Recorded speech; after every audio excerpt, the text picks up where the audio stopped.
بسم اللہ الرحمن الرحیم۔ نماز ایک ایسی اہم عبادت ہے جس کا ذکر اللہ رب العزت نے قرآن کریم میں 80 سے زائد مقام پر کیا ہے۔ نماز اللہ رب العزت کا اپنے محبوب اور اپنے محبوب کی امت کے لیے وہ عظیم تحفہ ہے کہ جب رسول اللہ صلی اللہ علیہ وسلم معراج پر تشریف لے گئے تو اللہ رب العزت نے انہیں سورہ بقرہ کی 2 آخری آیات اور نماز کا تحفہ دے کر بھیجا۔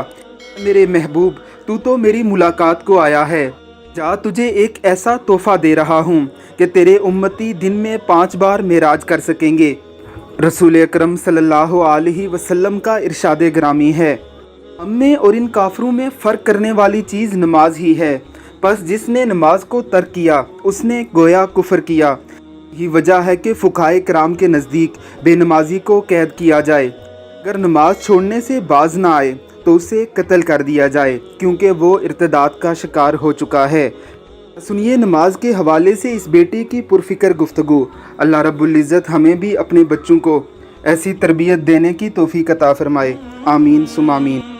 قرآن مجید میں 80 سے زائد مقامات پر ارشاد فرمایا، اقیموا الصلاۃ، یعنی نماز قائم کرو، کیونکہ میرا اللہ، میرا مالک، میرا خالق رحمان ہے، رحیم ہے، عزیز ہے اور مہربان ہے۔